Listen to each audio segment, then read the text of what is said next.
Hi guys, Ed Amoroso here. I'm standing with my good friend Paul Kurtz, the CEO of TruStar. How's everything going, Paul? Great. Good to be here. That's good. Hey, you are one of the world's leading experts in threat information sharing. A lot. You've been doing it a long time. You know a lot about it.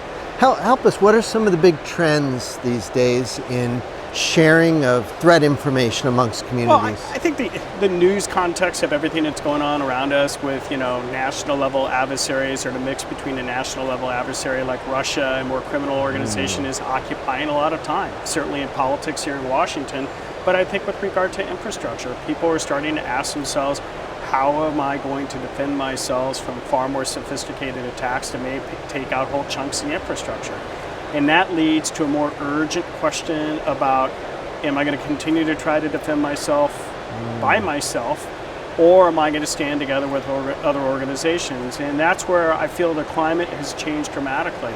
And just in the past couple of weeks, we've had a group of 7 Fortune 500 companies join together in order to exchange data. And they're all in different sectors of the economy, ranging from electric power to retail to health to finance and insurance. What do they do to join together? Like, do you guys help them create a community, or what do you call that sharing community? It's a couple levels. At one, you have organizations that believe that we can't defend ourselves by ourselves. We have to work together. And so there's this level of trust. And this is the Columbus Collaboratory out in Columbus, Ohio, where CEOs had a commitment and a sense of trust that we need to work together. And then the second piece was, okay, what is the organization, the analysts that might link this together? And they put a group of analysts together, led by Jeff Schmidt out there. And then the third piece was, okay, so we want to trade, we want to work together, so what's the technology?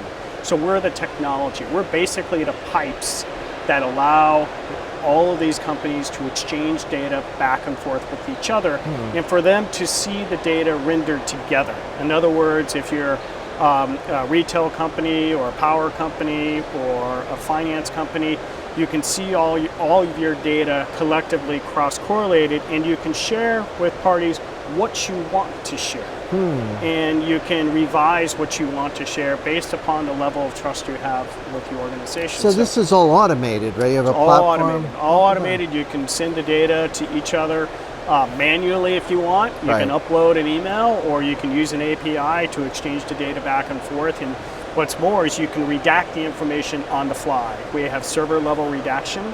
So if you say, I don't want to share the following 5,000 terms, IP addresses, names, snail mail addresses, it's all taken out. Do people get weird about sharing information? Like, do they get kind of squirrely about, worried about lawyers? Lawyers get worried. CISOs get worried. The operators, they don't necessarily get worried. They're like, hey boss, do I really have time to do this?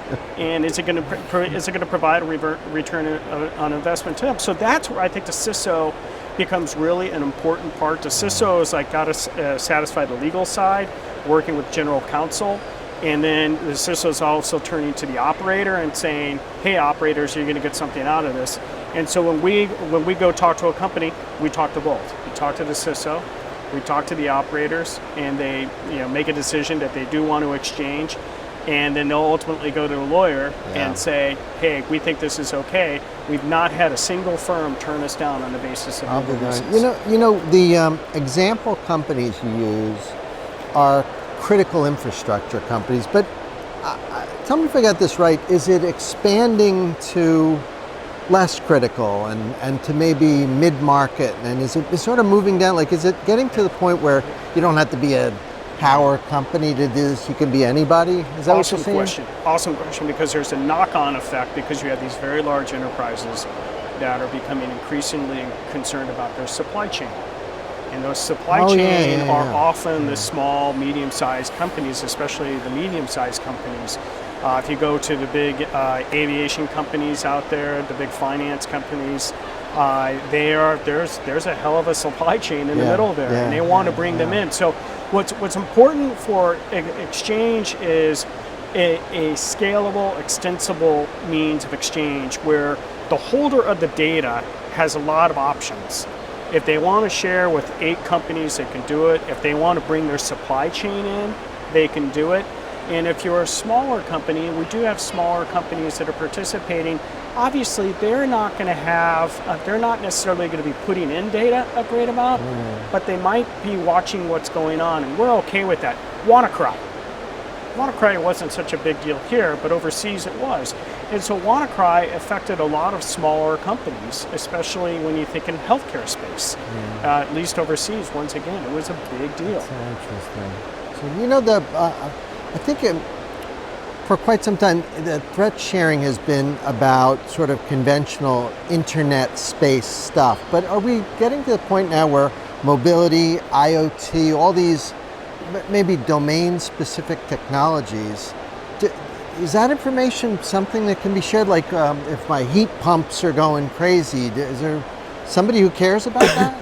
It's not top of mind right now. The way I pick it up, it's not top of mind among security operators, but people are starting to be concerned about IoT-driven attacks. I like am. The Ding I attack. certainly am. Ding attack back in October, where you had a bunch of cameras taken over that were used to launch denial of service attacks. So that is becoming more of an issue.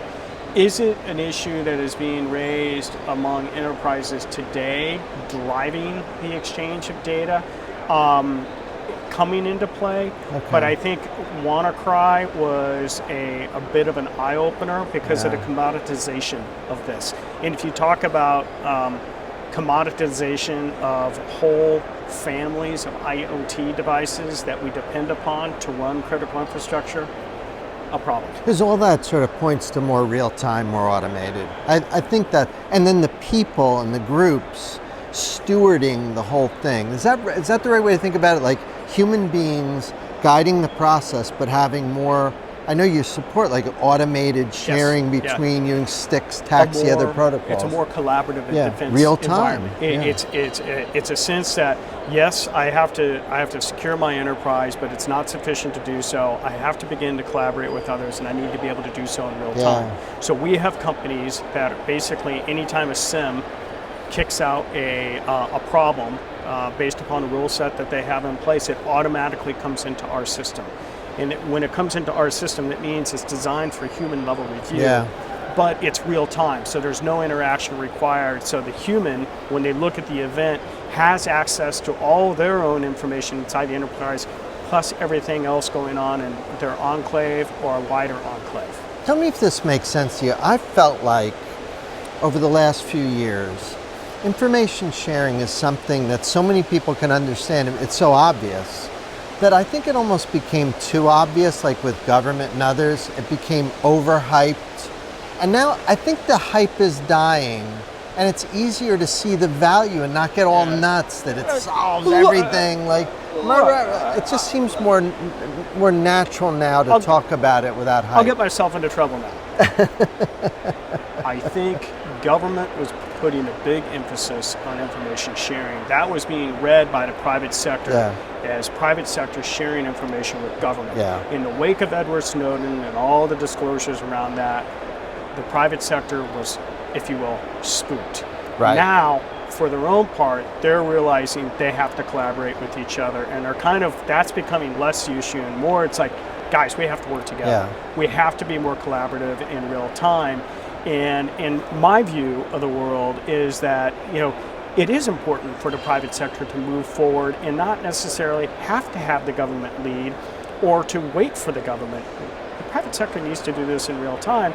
Doesn't mean that the government doesn't have its own exchange problems on its hands as to how key agencies inside the federal space are actually exchanging data with each other in real time. My bet is they're not. How optimistic are you about sort of cybersecurity in general? Do you sometimes wake up in a sweat and think, oh my gosh, we're going to have big problems in our country? I have my good days and I have my bad days. Look, I think on one hand I'm very concerned because clearly cyberspace is a new battleground.